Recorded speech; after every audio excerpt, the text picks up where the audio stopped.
Thanks very much for joining us today. You're our first international artist that we're ever interviewed ever. Like, we normally just do the Ireland and UK artists, so it's great to have you today and talk about your latest track, Dumb Girl, which we're absolutely loving. It's such a bop. We're loving it so much. And yeah, so before we actually get started, just want to tell us a little bit about yourself and how you got into music. Yeah, well, I've been making music my whole life. I played in bands in middle school and stuff. I grew up around a lot of music. And then I moved to LA when I was 17. I graduated high school early and bounced. I grew up in a small town in South Dakota, which is probably, yeah. Oh my God. Yeah. But yeah, I've been making music forever, and then I moved out here and started putting stuff out, and it's been a long road, but you know, here I am now. It's been very up and down, but yeah. How have you been adapting to the current situation with the whole coronavirus stuff over in LA? It's been, I don't know, in a way I feel like it's kind of been nice. I've found myself in a new way, and I know a lot of people have it's forced everyone to look inward and kind of figure some stuff out. And it was nice to almost get a break and be able to focus on writing and whatever, but it sucks. I mean, my life is very different now. I used to go to shows every night and yeah, I'm sure it's crazy, but also it's kind of beautiful that globally we're all in this together in a weird way, and we all have similar experiences, you know? Yeah, 100%. Yeah. Can you tell us a bit more about the track Dumb Girl and what was the inspiration behind it? Yeah, that song, originally I was kind of mad at an ex that I had, and the verses were just kind of me mocking her.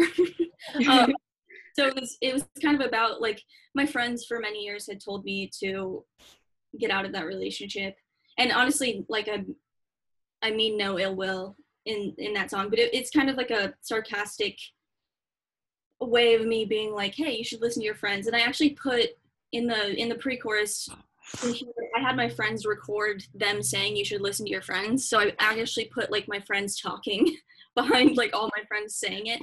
But yeah, that's what the song just ended up it was after a moment of healing and kind of, you know, looking back and going, damn, you know, I should have listened to them. So yeah. And it's doing really well. It's a really great song, so at least you got that out of this situation. Yeah. I wasn't expecting, I was a little nervous to put it out. I wrote it so long ago. I didn't know how people would react to it, but I'm so glad that people are into it. Definitely, yeah. So what has the reaction been like to Dumb Girl? And what was it like to release the song during a global pandemic, especially in times where you can't play it live? And how do you feel it differs to your previous tracks, such as For Your Health?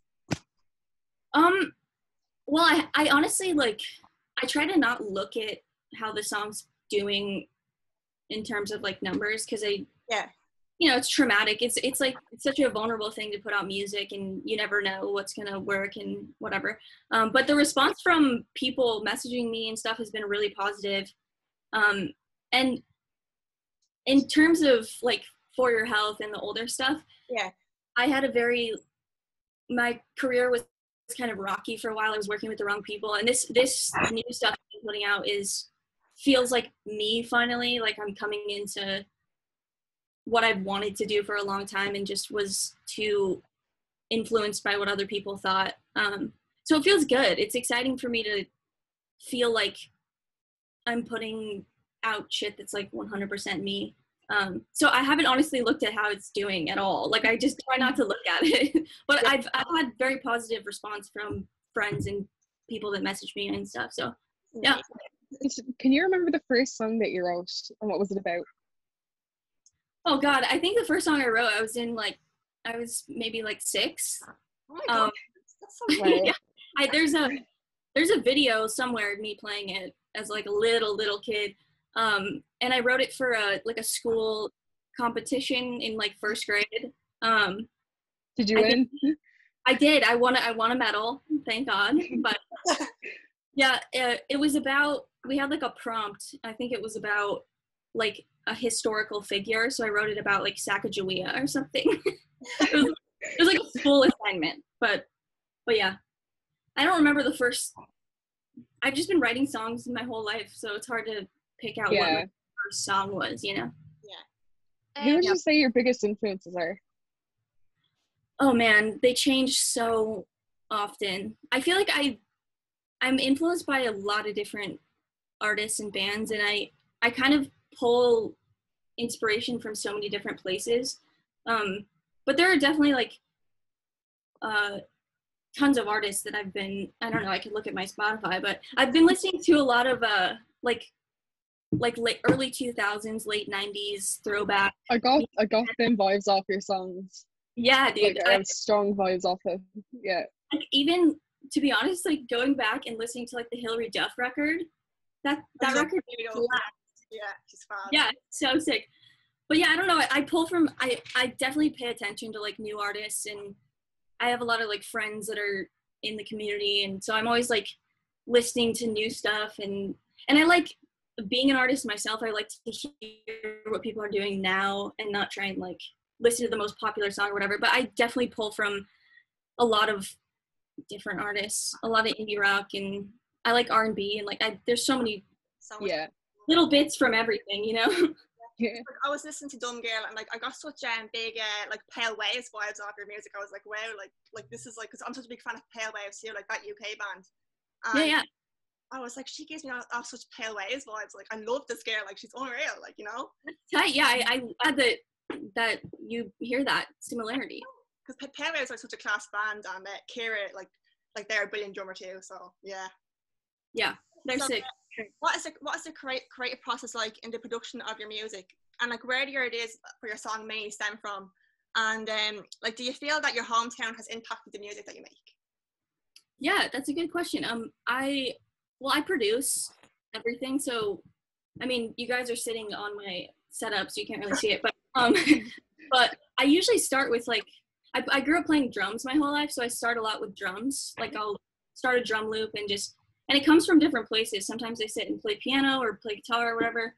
My hometown definitely still influences me. I grew up in like a super small town in the mountains, like by a lake, like very cute little town.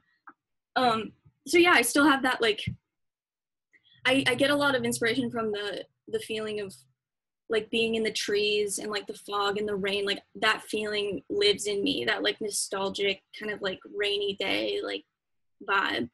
But yeah, I start songs so differently all the time. I have a song coming out in a couple weeks with one of my friends that I produced. It's yeah, I don't remember the exact date it comes out, but you'll hear the production on that one. I produced that one entirely, but it's a little more experimental, and it was really fun for me to get to, like, because I like to produce, so it's fun to get to mess around and do stuff that I wouldn't put on my what is your favorite musical memory, and if you could invite 5 musicians, dead or alive, to dinner, who would they be? Oh god, you guys are hitting me with some hard questions. My favorite memory, I have so many good memories of being on tour. So many. I mean, just the wildest stuff happens. It definitely does.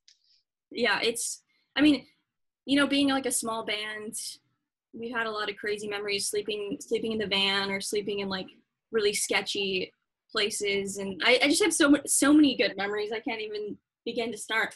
But let's see, who would I want to come to dinner? That is so difficult.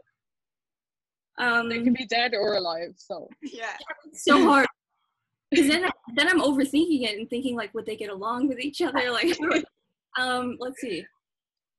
I mean, I think I'd like to hang out with Stevie Nicks. Oh yeah, she'd be great.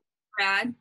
I got to meet Joan Jett once, which was really cool. I'd like to hang out with her. Dead or alive. Oh, St. Vincent, Annie Clark. I would love to pick her brain and chill with her. God, who else? There's so many people. Keaton Henson, maybe, just to see what his vibe would be like. I think he'd be an interesting conversation. God, I don't know. That's 4, right? Yeah, that would be a great dinner. maybe Harry Styles. I want to meet Harry Styles. Love Harry It's Styles. obsessed to him. Yeah. Yeah. Meet with Marcus class, like Stevie Nicks, just a total queen, like, you know. Oh yeah. Yeah. Yeah. So who was your dream artist to collaborate with? Oh man. God, these questions are hard. I have too many. I'm all over the place to collaborate with. I think it would be cool to do something with like the 1975 Totally, music. yeah. Collaborate with. I don't know. I mean, I feel like it would be fun to collaborate with, like, man, I don't know. That's such a hard question. Maybe like James Blake or something, like someone that's just out of. Huge fan of James Blake as well. Yeah. Just Maybe like, someone like that. yeah. Yeah, these are hard questions. Sorry. No. What is your dream venue to play? And what was the first venue you ever played? My dream venue. I have a bunch. I feel like, I mean, obviously the obvious ones would be like Madison Square Garden or something, but there's a bunch.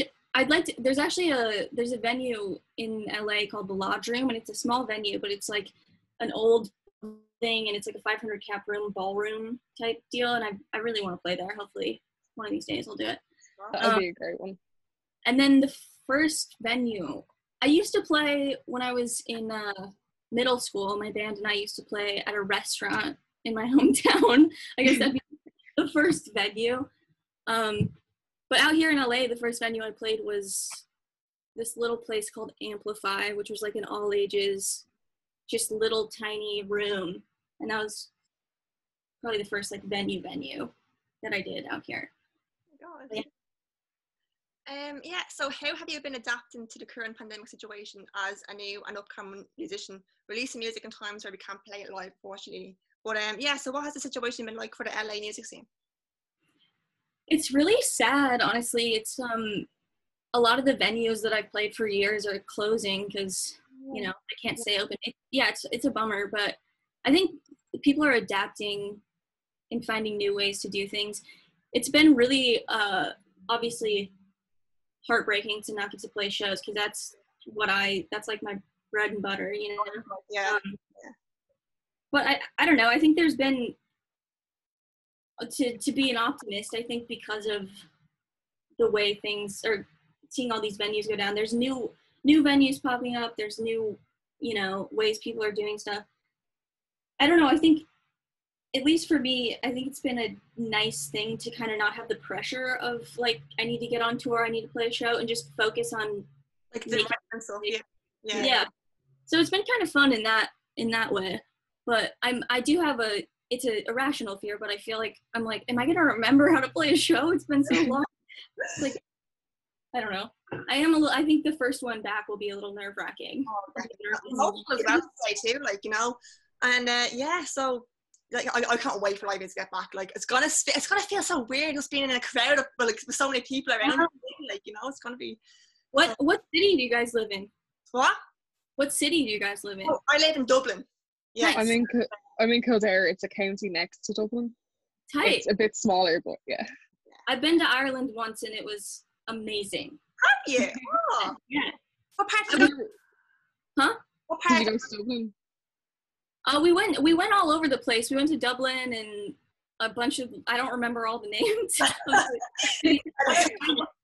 I was just last year I was in London for a month and I went up to Edinburgh and all over Scotland, but I didn't get to Ireland. But I love Ireland. Yeah. It's beautiful. Yeah, it is very beautiful. LA would be so awesome, like, yeah. Dude, it's on my hopefully in the next 2 years I want to get over and do like a UK tour. Yeah. I would really like that. Plus I just, like I said, I love the rain and I know you guys probably get sick of it, but I miss I miss the gloom. I live in the most sunny city in the world. Places. Yeah. I miss the rain. Yeah, we miss the sun. Well, you guys have to come over here eventually. We will, definitely. Yes. like LA is on my bucket list. Like even America, like to go to like New York, Chicago, and all that would be incredible. Like, you know, America's pretty wild. It's so big, and I've been lucky to drive across it so many times. It's fun. You guys gotta get out here and just do a road trip or something and see. Definitely. I'd love to do that. Like once like this whole pandemic is over, like I'm gonna travel just everywhere. It's on my bucket list, you know. I know, shit. The second I can, I'm gonna get out of here and go travel. You can. Yeah. Yeah. Because we can't even leave like 5 kilometers past our house. Yeah. Really? Yeah, no, everything is shut. Retail is shut. Bars is shut. Like everything. It's just. Well, that's probably good. LA's kind of shut down too, Yeah. but Yeah. there's a lot of states in the U.S. are not very responsible. They open everything. Well, hopefully the vaccines will make a difference and we'll be able to get back to normal sooner. Are you guys able to get one yet? No. No. Our government are mishandling this pandemic very badly. Yeah. You're telling me we. Yeah, so I mean, like they're just so slow with the vaccines, and like they were hoping to get like 1,000 people, like over 100,000 people vaccinated last week, and they didn't even meet that target. You know, like, yeah, very slow with it. You know. Yeah. Well, we're getting close, close. but there's nothing we can do. Yeah. Eventually. Yeah, and eventually we get around to it. We'll get around to normality soon. You know? I could not. I'm trying to understand what you guys are saying. Talk slower. Talk slower, yeah. Yeah, no, but hopefully we would do get normality soon. You know, yeah. Better times as well. You know. So I just signed up to get mine, but I think it'll take a couple months. Yeah. Eventually. At least you're getting it. There's some people out there who won't even do that much. Yeah. Yeah. It's maddening, but. It is, yeah. What can you do? So what was the first album you ever bought? Oh man. I think the first record like that I bought was the Dixie Chicks. Do you guys know who the Dixie Chicks are? I love them. Yeah, dude. I loved the Dixie Chicks when I was little. And then I think I bought like the first All American Rejects CD when I was like in 4th grade or something. That song like gives you hell, isn't it? No, it's before that. It's like, have you ever heard Swing Swing? Yeah. Yeah, that record. That was like one of the first. Yeah. Yeah. Nice. I was obsessed with like Blink-182 and bands like that too. Yeah. So if you could change anything about the music industry, what would it be? Oh my God, there's so many things. I think, I mean, it's ever changing. I think that, I don't know if I would change, I think I would change the perception of young artists thinking that once you get signed, once you do this thing, that it will change your whole life. And that's just not how it works. And a lot of people put too much pressure on themselves to have certain, like they try and hit these mile markers. And I think if you're making music and doing what you love, you're already doing it and remembering that, you know, and then also owning your own shit. Like you don't need someone else to tell you it's okay. You can, especially in today's world, you can make music and put shit out and, you know, but the music industry is interesting right now because of how TikTok is changing things and totally, yeah, it's wild. And I personally feel it's hard for me. I'm not very good at social media. I've never been super great at it. And that's kind of frustrating to feel like I have to be, and I know a lot of other artists feel this way too, but to feel like you have to be a content creator before you're a musician, you know? Yeah. Like I make music. That's what I do. I'm not trying to be a YouTuber, you know? So yeah, that part's difficult, but that's not necessarily the industry. That's just kind of how things are shaping up in today's world. But yeah, the industry can be really, really toxic, and I've had plenty of experience with people trying to tell me, you know, what I am or whatever. And I think just putting the power back in artists' hands is what I would change, which it is happening now because labels are realizing, oh shit, they can do it on their own. They don't need us, you know? Yeah. That's a great answer. And like, you're so right, like, you know, and like definitely like more like equality too, like for like, you know, like, because like for more women and like, you know, like for like the LGBT artists as well, like, you know, there's more like equality and like, you know, there's more support there too, because like I feel like the industry is very male dominated, you know. Yeah, and for sure. there should be more support there just for all genders. Yeah, it's that's been an interesting thing.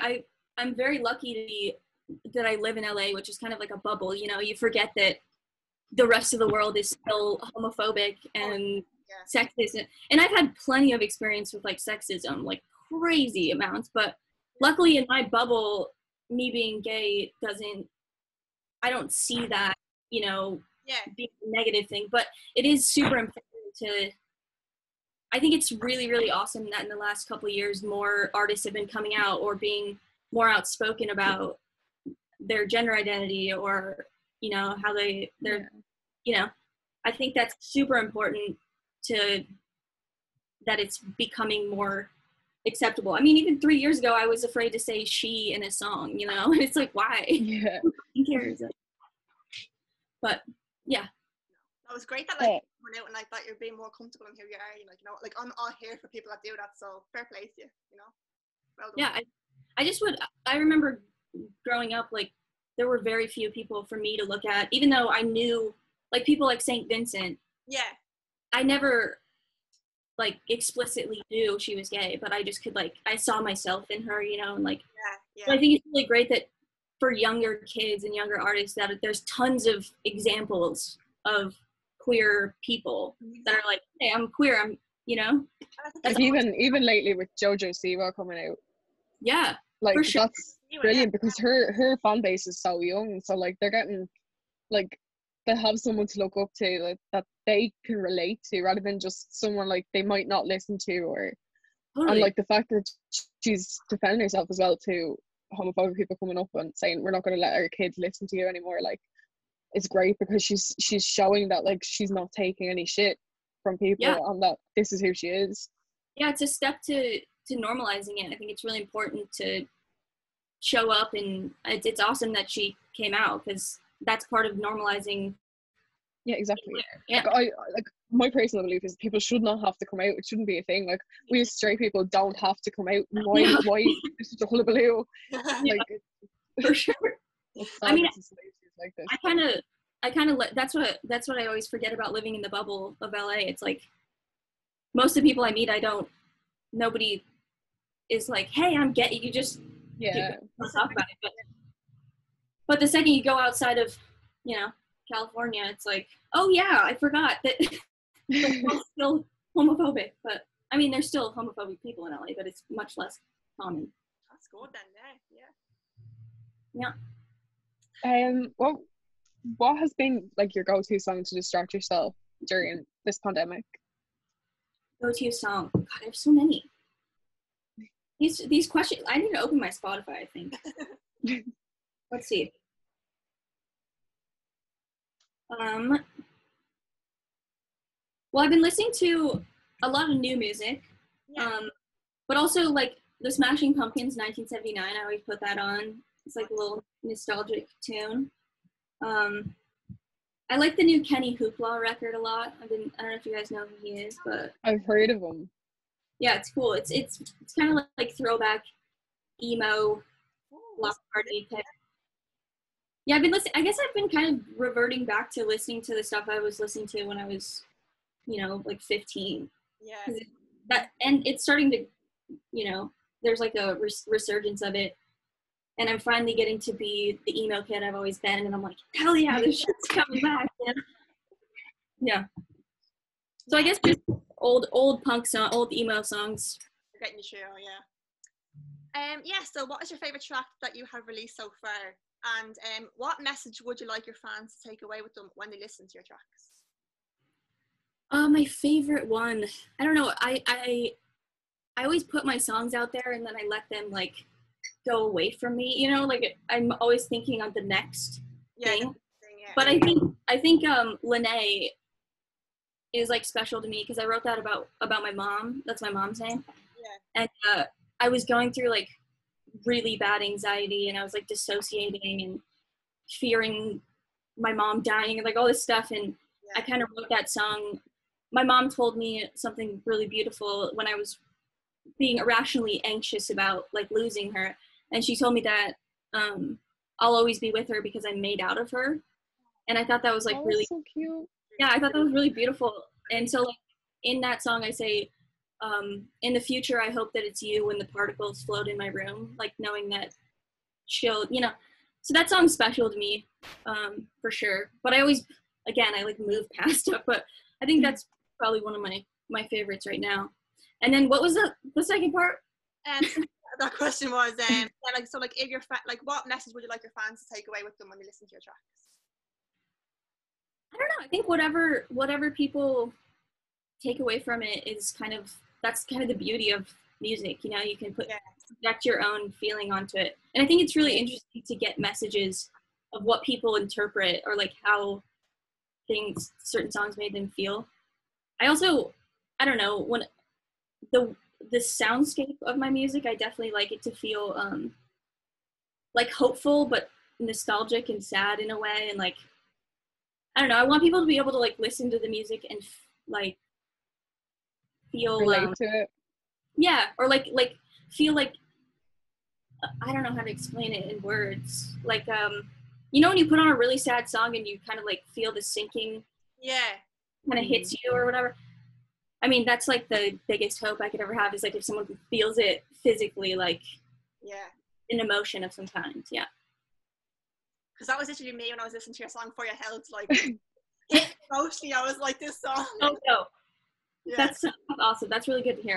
That was a weird time in my life, so I'm glad. That song is really beautiful, and like I'm a huge fan of it. Yeah.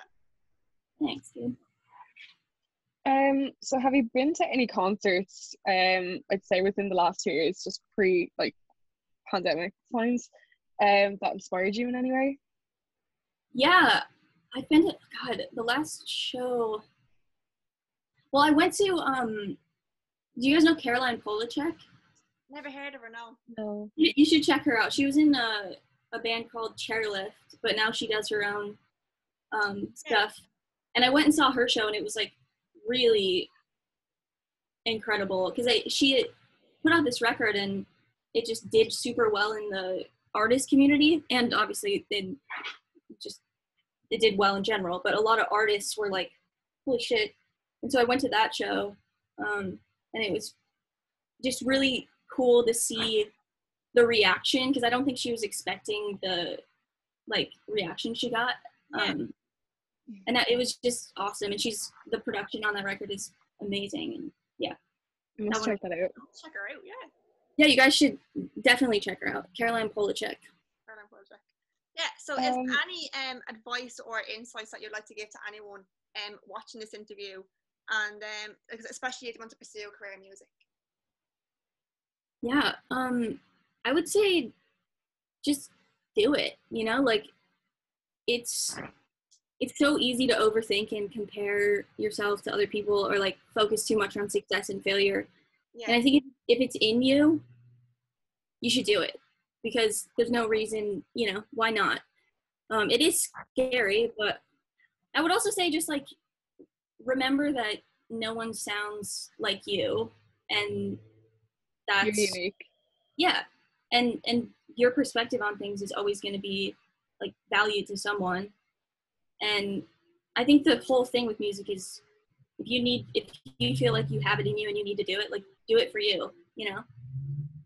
Do it because you need to, and people need to stop being afraid. Like, put out music. Like, just fucking put out your music. Who cares?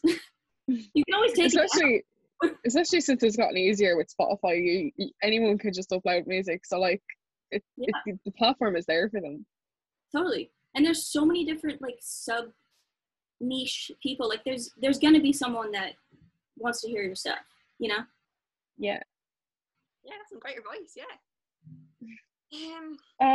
What does the future have in store for you, and is there any specific goals you'd like to achieve, especially possibly being able to play Dublin in the future?